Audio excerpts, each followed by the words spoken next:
Welcome to public TV news. బులెటిన్ల ముందుగా headlines. గోవింద్రపేట మండలంలో పలు గ్రామాల్లో అకాల వర్షం, వడగళ్లలో నేల రాలిన వరి ధాన్యం.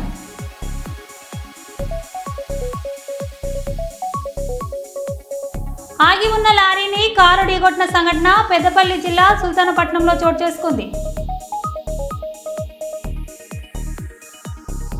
పరకాల శాసనసభ్యులు శ్రీ రేవూరి ప్రకాష్ రెడ్డి గారి ఆధ్వర్యంలో నిర్వహించే మెగా జాబ్ మేళాకి విచ్చేసిన ఐటీ శాసనసభ వ్యవహారాల శాఖ మంత్రివర్యులు శ్రీ దుద్దిల శ్రీధర్ బాబు.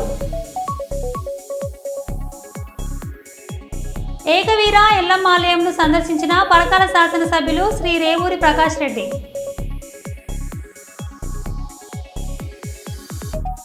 టేకుమట్ల ప్రాథమికోన్నత పాఠశాలలో ఏక్ భారత్ శ్రేష్ఠ భారత్ కార్యక్రమం.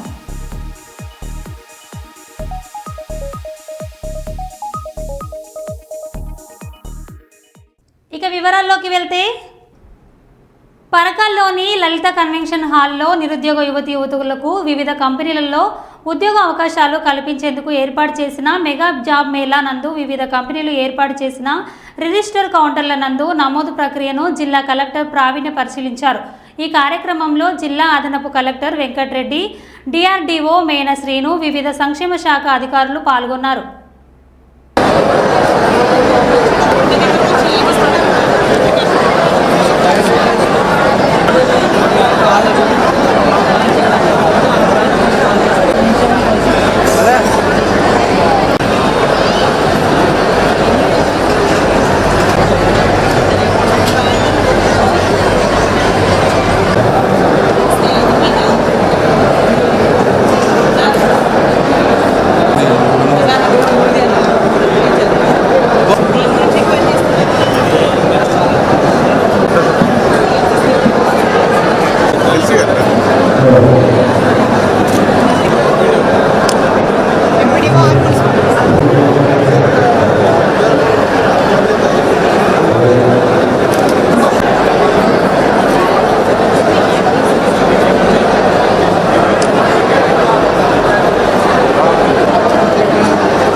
రంగాపురంలో 38.82 లక్షల రూపాయలతో నిర్మించిన 8 సీసీ రోడ్ల ప్రారంభోత్సవం చేసిన అనపర్తి శాసనసభ్యులు నల్లమిల్లి బిక్కువోలు మండలం రంగాపురంలో 38.82 లక్షల రూపాయలతో సీసీ రోడ్లను ప్రారంభోత్సవం చేసిన అనపర్తి శాసనసభ్యులు నల్లమిల్లి రామకృష్ణారెడ్డి. ఈ కార్యక్రమంలో అనపర్తి నియోజకవర్గం ఎన్డీఏ నాయకులు, బిక్కువోలు మండల నాయకులు, రంగాపురం గ్రామ ఎన్డీఏ నాయకులు, కార్యకర్తలు పాల్గొన్నారు.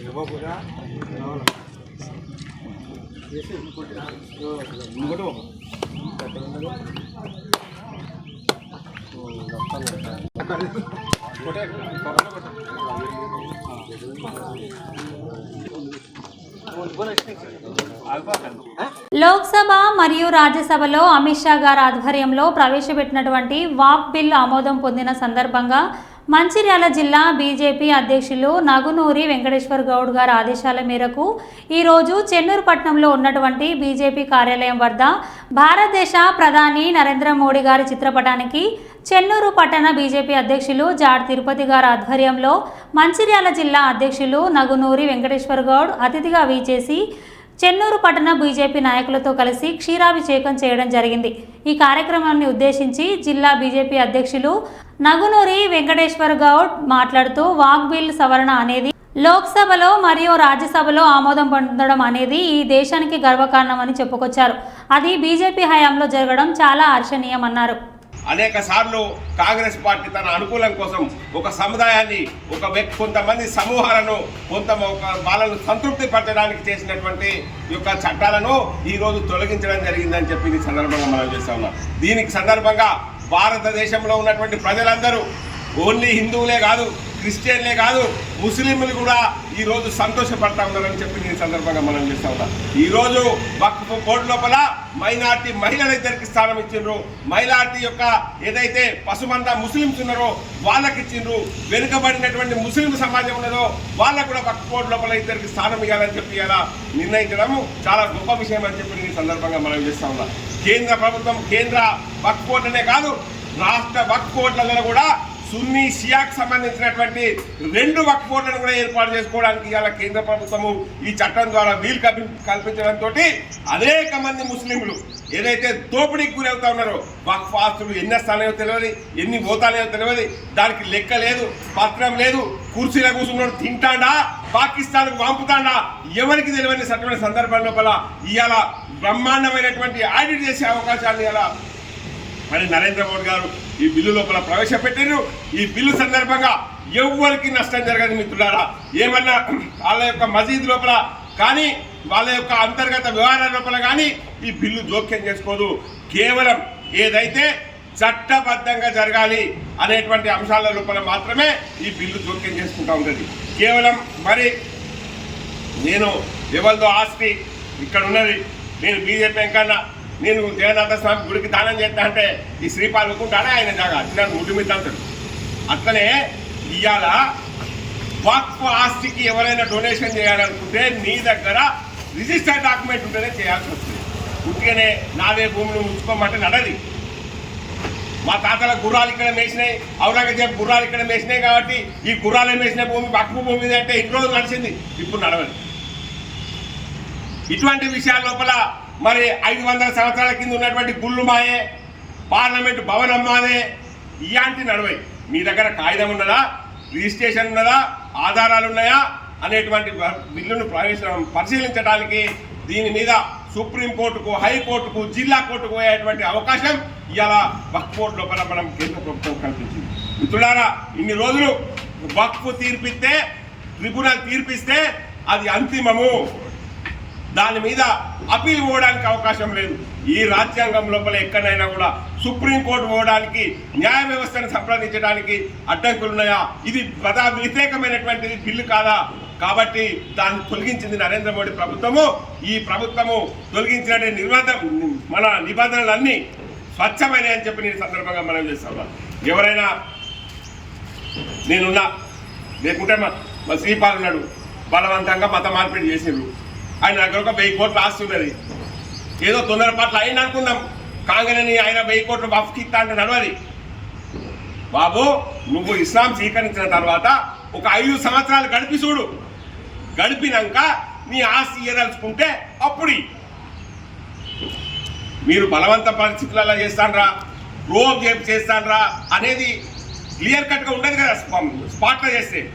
కాబట్టి ఇటువంటి మన వ్యవస్థలన్నింటినీ కూడా సమూహంగా మార్చినటువంటి ఈ వక్ఫ్ బిల్లుకు నరేంద్ర మోడీ ప్రభుత్వానికి శిరస్సు వంచి నమస్కారాలు తెలియజేస్తూ ఉన్నాం.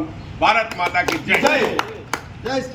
పోషక విలువలతో కూడిన ఆహారమే ఆనందకర జీవన విధానానికి తోడ్పడుతుందని, ప్రతి ఒక్కరూ జంక్ ఫుడ్ తీసుకొని జబ్బుల బారిన పడకుండా జాగ్రత్త జీవనాన్ని కొనసాగించాలని చింతగట్టు మహర్షి గోశాల స్థాపకుడు సజ్జన రమేష్ గురూజీ అన్నారు. శుక్రవారం హన్మకొండ ఎక్సైజ్ కాలనీలో రికార్డ్ మిల్లెట్ హబ్ చిరుధాన్యాల ఉత్పత్తి విక్రయ కేంద్రం ప్రారంభోత్సవ కార్యక్రమంలో పాల్గొని ఆయన మాట్లాడారు. చిరుధాన్యాలు ఆరోగ్యానికి వరధాన్యాలు అని, ప్రతి ఒక్కరూ వీటిని తమ ఆహారంలో భాగంగా చేసుకుంటే వ్యాధులు దరిచేరవని తెలిపారు. కార్యక్రమంలో మిల్లెట్ ప్రమోటర్ నిమ్మల శ్రీనివాస్ మాట్లాడుతూ, ఈ విక్రయాలలో సుమారు 150 రకాల వివిధ రకాల చిరుధాన్యాలు, సుమారు 150 రకాల వివిధ రకాల చిరుధాన్యాల ఉత్పత్తులు లభ్యమవుతాయని తెలిపారు. ఇక ఈ కార్యక్రమంలో ఎక్సైజ్ కాలనీ అసోసియేషన్ బాధ్యులు మరియు శ్రీ హర్షిత, శ్రీ వర్షవ్, శ్రీమతి ఝాన్సీ తదితరులు పాల్గొన్నారు. కానీ దాన్ని ఈ రకంగా తయారు చేసుకోవడానికి మిల్లెట్స్ రకరకాల ప్రోడక్ట్ తయారు చేసుకుంటాం. తెప్పించి అమ్ముతున్నారు. చాలా మంచి ఇనిషియేటివ్. సిటీలో ఇలాంటివి రావాలి. బయట ఉండే డేస్ అట్లాంటివన్నీ తిని ఎంతమంది పిల్లల ఆరోగ్యం పాడైపోయి చూస్తున్నాం. చిన్నప్పటి క్యాన్సర్ వస్తుంది, వాళ్ళకి రకరకాల హెల్త్ ఇష్యూస్ వస్తున్నాయి. అలాంటి పరిస్థితుల్లో ఎంత మంచి ఒక కార్యక్రమం టేకప్ చేశారు. చాలా ప్రచారం అమ్మడం లేదని ఎక్కువ ప్రచారం చేయడం లేదు. ఆ ప్రచారం బాగా చేస్తూ ఉన్నారు. చాలా చిరుధాన్యాలతో చిన్నారులకు చిరుతిండి అనే ఒక స్పెషల్ ప్రోగ్రామ్ పెట్టారు సార్. సో అన్ని స్కూళ్ళు పిల్లలకి వాళ్ళకు ఈ జంక్ ఫుడ్, ఈ పిజ్జాలు, బర్గర్లు, కూల్ డ్రింక్స్ నుండి తప్పియాలి. ఒక 1000 మంది స్ట్రెంత్ ఉంటే 100 మంది మారినా చాలు అన్న ఉద్దేశంతో వాళ్ళకి అవేర్నెస్ ఇచ్చేసి ఒకరోజు స్టాల్ అక్కడే పెట్టేసి పిల్లలకు అవి రుచి చూపిస్తున్నాం. ఇక్కడ మీరు చూస్తున్నారు ఇవన్నీ పిల్లల ప్రోడక్ట్స్, చిన్న పిల్లల products. That to sir 5-10 rupees, below 10 rupees. పిల్లలు ఒకరోజు స్టాల్లో కూడా ఇక్కడ లోకల్ స్కూల్స్ అన్ని కరస్పాండెన్స్ కోఆపరేటింగ్ అలాట్ అన్నమాట. So there hard work and వాళ్ళకి నేను కూడా ఒక రకంగా ఏదో చిన్న సహాయం లాగా వాళ్ళకి పట్టుకుంటున్నాను. సో దానిలో భాగంగా పిల్లల్లో మార్పు తేవాలనేది మా తపన. మంచి ప్రయత్నం.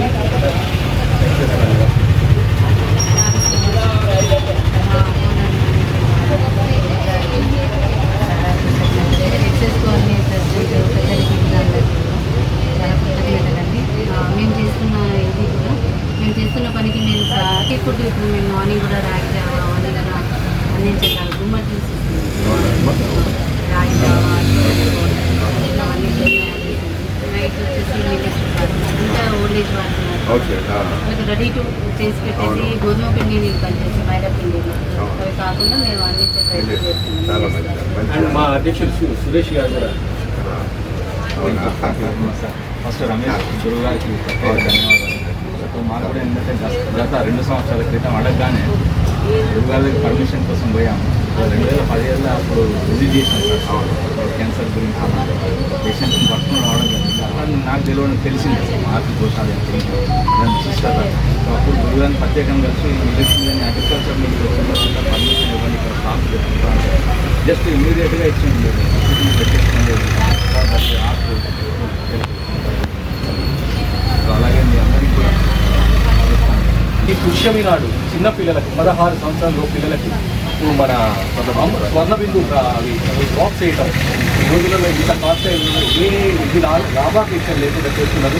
అక్కడ వందలాది గోవులకు వాటి సంరక్షణ మన హిందూ ధర్మం ప్రకారం గోవులను సంరక్షించాలి. వారు చేస్తున్నందుకు కృతజ్ఞతలు తెలుపుతూ ఈరోజు మా కార్యక్రమానికి ఇచ్చేసినందుకు మరీ we need your blessings forever sir. Thank you very much. Thanks.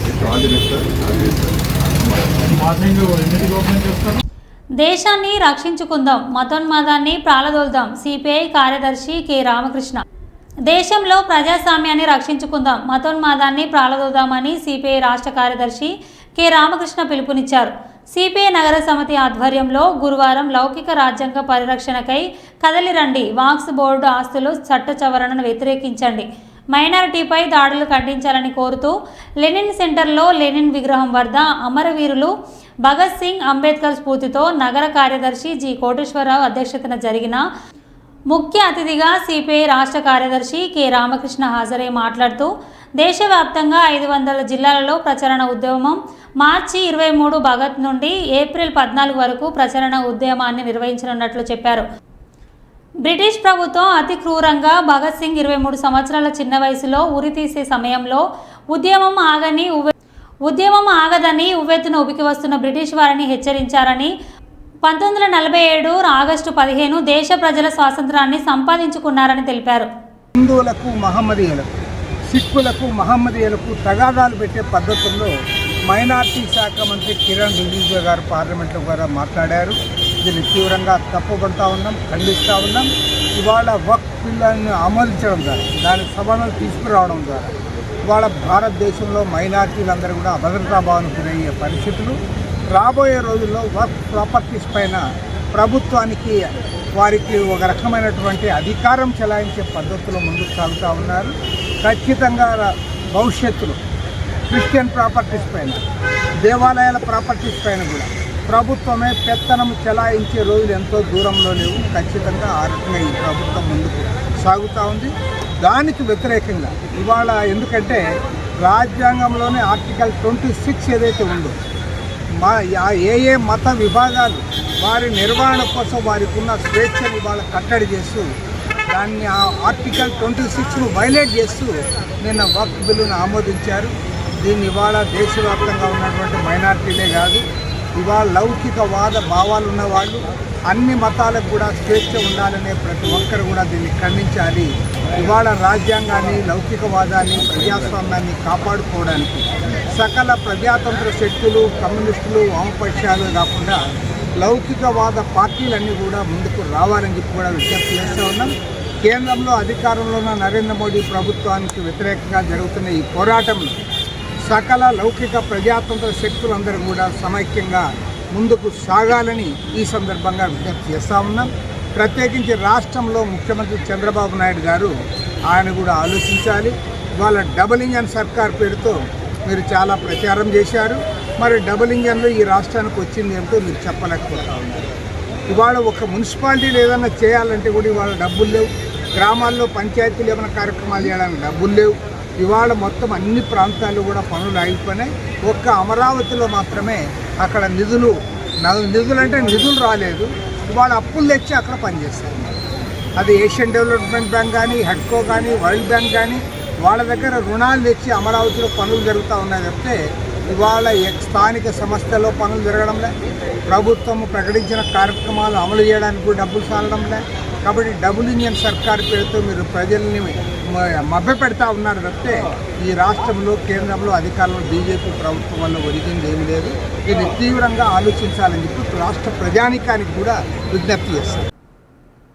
Parakala శాసనసభ్యులు శ్రీ రేవూరి ప్రకాష్ రెడ్డి గారి ఆధ్వర్యంలో నిర్వహించే మెగా జాబ్ మేళాకి విచ్చేసిన ఐటీ శాసనసభ వ్యవహారక శాఖ మంత్రివర్యులు శ్రీ రుద్దిల శ్రీధర్ బాబు గారికి అసన్పర్తి మండలం వంగపాడు వద్ద ఓఆర్ఆర్పై స్వాగతం పలికిన పరకాల శాసనసభ్యులు శ్రీ రేవూరి ప్రకాష్ రెడ్డి, వర్ధనపేట ఎమ్మెల్యే శ్రీ కేఆర్ నాగరాజు, వరంగల్ జిల్లా కాంగ్రెస్ పార్టీ అధ్యక్షురాలు శ్రీమతి ఎర్రబల్లి స్వర్ణ, చైర్మన్ శ్రీ ఇనుగాల వెంకట్రామరెడ్డి.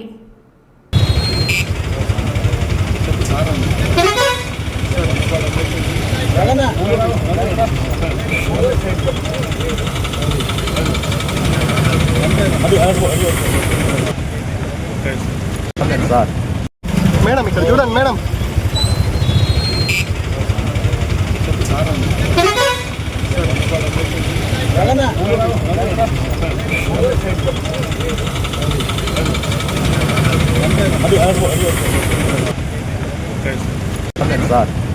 హన్మకొండ జిల్లా రీజనల్ ట్రాన్స్పోర్ట్ అథారిటీ మెంబర్గా నూతనంగా ఎన్నికైన పండ్లగొండ సతీష్ శుక్రవారం హన్మకొండ ఆర్టీఏ కార్యాలయంలో పదవి బాధ్యతలు చేపట్టారు. ముందుగా హన్మకొండలోని అంబేద్కర్ కాశ్య విగ్రహానికి పూలమాల వేసి అనంతరం అభిమానులతో కలిసి భారీ ర్యాలీగా ఆర్టీఏ కార్యాలయానికి చేరుకున్నారు. ఈ సందర్భంగా సతీష్ మాట్లాడుతూ తనను నమ్మి పదవి రావడానికి సహకరించిన వరంగల్ పశ్చిమ ఎమ్మెల్యే నాయని రాజేందర్ రెడ్డి పేరు నిలిపేలా పనిచేస్తానని అన్నారు.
ఒక 10 సంవత్సరాల నుండి కష్టపడితే నాకు ఈరోజు దక్కిన గౌరవం ఇది. అంటే కాంగ్రెస్ పార్టీ కష్టపడ్డ కార్యకర్తలను కాపాడుకుంటా అంటే దాని ఆధారం నేనే. ఒక పేద కుటుంబం నుంచి వచ్చి ఒక ఎన్ఎస్వై జిల్లా అధ్యక్షునిగా నాకు ఈరోజు నాయనన్న ఈ అవకాశం కల్పించిండు. అవకాశం కల్పించినంత మాత్రాన నేను ఇంట్లో కూర్చోలే, రోడ్డు ఎక్కి టీఆర్ఎస్ మీద ఎదురుదాడి అయితే నా మీద 6 కేసులు పెట్టారు. అందరితో కూడా ఆగలే. నాతోటి నాకు వెన్నంటుండి నా అన్నలు, నా స్నేహితులు ఈ రోజు వరకు వాళ్ళు ఉండడం వల్లనే ఇక్కడ వరకు ఒక ఆర్టీఐ తెలంగాణ రాష్ట్ర రీజనల్ అథారిటీ మెంబర్గా ఈరోజు ఎన్నికైనందుకు, అలాగే నాకు ఈ అవకాశం ఇచ్చిన మా ఎమ్మెల్యే గారు నాయనన్నకి జన్మంతా రుణపడి ఉంటానని ముఖ్యంగా అందరికి తెలియజేస్తున్నాను. ఈ రోజు ఉదయం టేకుమట్ల ప్రాథమికోన్నత పాఠశాలలో ఏక భారత్ శ్రేష్ఠ భారత్ అను కార్యక్రమం నిర్వహించడం జరిగింది. ఈ కార్యక్రమంలో పాఠశాల ప్రధానోపాధ్యాయులు ఉమారాణి మాట్లాడుతూ, మా పాఠశాలలో ప్రతిరోజు ప్రార్థన సమయంలో హర్యానా భాషను నేర్పిస్తున్నామని, మన భారతదేశం భిన్నత్వంలో ఏకత్వంగా ఉందని, భిన్న భాషలు సంస్కృతులు తెలుసుకోవడం వల్ల జాతీయ స్ఫూర్తిని, ప్రజల మధ్య ఐక్యత భావాన్ని పెంపొందించవచ్చని తెలిపారు. విద్యార్థుల హర్యానా సాంస్కృతిక నృత్యాలు, హర్యానా సాంప్రదాయ వేషధారణ అలంకరించి ఈ కార్యక్రమంలో ఉపాధ్యాయులు, విద్యార్థులు పాల్గొన్నారు.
గోదావరి కని జిఎం ఆఫీస్ మూలమలుపు వద్ద గురువారం సాయంత్రం రోడ్డు ప్రమాదం సంభవించింది. గంగానగర్ వైపు నుండి బస్టాండ్ వైపు వెళ్తున్న ఓ లారీ మూలమలుపు వద్ద అదుపు తప్పి కింద పడిపోయింది. వెనకాలే వస్తున్న ఓ ప్రైవేటు బస్సు కింద పడ్డ లారీని ఢీకొంది. ఈ ప్రమాదంలో బస్సులో ప్రయాణిస్తున్న పలువురికి గాయాలయ్యాయి. ట్రాఫిక్ పోలీసులు ఘటనా స్థలానికి చేరుకొని క్షతగ్రస్తులను చికిత్స కోసం స్థానిక ప్రభుత్వ హాస్పిటల్కు తరలించారు. కేసు నమోదు చేసుకొని దర్యాప్తు కొనసాగిస్తున్నారు.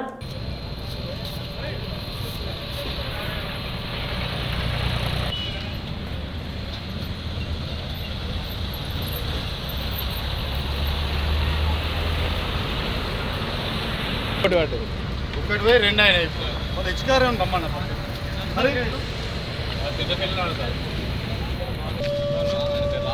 ఓకే.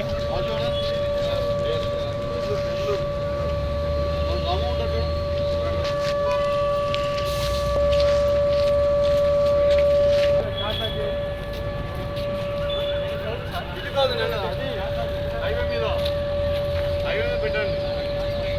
నైట్ డిమ్ అయితే మళ్ళీ వచ్చి మాకు చూసుకుంది.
అక్షరాలతో బెంగళూరు వెళ్తుంది. సో ఇక రన్నింగ్ కాడ వచ్చేసి తను ప్యాసింజర్ దిగుతున్నారని కొంచెం స్లో చేసిండు. సో ఇస్తే ప్యాసింజర్ దిగుతున్న క్రమంలో ఆ లారీ వచ్చేసి ఏదైతే కాటన్ బేల్స్ ఉన్నదో అది ఫ్లో ఉంటుంది. అది దీన్ని బైపాస్ చేద్దాం ఓవర్టేక్ చేసే క్రమంలో ఈ ఆగిన బస్సు వచ్చేసి ఈ మూమెంట్కి వచ్చి మూమెంట్ రాగానే దాన్ని రబ్ చేసుకున్న వెళ్ళిట్లా ఈ బస్సు వచ్చేసి టువర్డ్స్ సర్వీస్ రోడ్ దిగింది. సో ఎవరికి ఎలాంటి ఇంజురీస్ ఏమి కాలేదు. బట్ ఈ ప్రైవేట్ బస్సు డ్రైవర్ ఏమైతే ఉన్నదో అతను కొంచెం ఈ చేతికి రాకపోయినట్టు, గ్లాసెస్ అన్ని పడుకుంటూ రాకపోయినట్టు. దేవుని వల్ల దీంట్లో ప్యాసింజర్స్ ఎవరు లేరు. దానివల్ల పెద్ద ప్రమాదం ఉంటుంది. లారీ డ్రైవర్కి ఏం లేదు. లారీ డ్రైవర్ బాగానే ఉన్నాడు. మధ్యమత్తులుగా లారీ డ్రైవర్ అయితే వీళ్ళు 111 తీసుకెళ్ళారు. వాళ్ళు టెస్ట్ చేసినా తెలుసు. వాళ్ళు ఏమైనా టెస్ట్ చేయమని చెప్పారు. అది అక్కడ కనుక్కున్న తర్వాత టెస్ట్ చేసిన తర్వాత చెప్పండి. ఇదేంటంటే ఈ టర్నింగ్ ఏంటంటే మొన్న ఒకటి ఇక్కడ జరిగింది. మరి అదేంటో ఒకసారి ఆర్ఎన్బి వాళ్ళతో కావచ్చు, హెచ్కేఆర్ వాళ్ళతో కావచ్చు. ఈ గతంలో కూడా కొంచెం యాక్సిడెంట్ చేయడానికి చెప్తున్నారు. కాస్టర్ బోర్డ్స్ పెట్టాము, స్పీడ్ లిమిట్ పెట్టాము. సో మెయిన్ ప్రాబ్లం ఏంటంటే ఈ రైలింగ్ సీట్లో ఉన్నాయి. ఈ రైలింగ్ సీట్లో గ్యాప్స్ ఉన్నాయి. కొంచెం చూసాము. హెచ్కేఆర్ వాళ్ళతో మాట్లాడి ఈ రైలింగ్ గ్యాప్ ఉంటుంది. ఏంటంటే సర్వీస్ రోడ్ అయిపోయింది, ఇటు హైవే రోడ్ అయిపోయింది, మళ్ళీ సర్వీస్ రోడ్ అయిపోయింది. సో ప్యాసింజర్స్ ఇటు నటు పాదరక్షకులు ఎవరైతే నడుచుకుంటూ వెళ్తారో అది కూడా కొంచెం ఇబ్బందికరంగా ఉంటుంది. కాబట్టి విత్ షార్ట్ పీరియడ్ ఉంది 1 వీక్లో ఈ హెచ్కేఆర్ వాళ్ళతో మాట్లాడి ఎలాంటి గ్యాప్స్ లేకుండా క్లోజ్ చేస్తాం. అలాగే ఇక్కడ ఇది కాస్టనరీ బోర్డ్స్ అని పెట్టించాము ఆల్రెడీ. ఇంకో కొంచెం దూరం నుండి విజయబుల్ ఉండేది రేటు బిస్టిక్ కొట్టడం కూడా హెచ్కేఆర్తో మాట్లాడేసి కాస్టనరీ బోర్డ్స్ మనం పెట్టిస్తాం. ఇంకా ఫ్యూచర్ ప్రబంధం జరుపుకుని చూసుకుంటాం. Thank you. మరొకటిలో మళ్ళీ కలుద్దాం. Stay tune.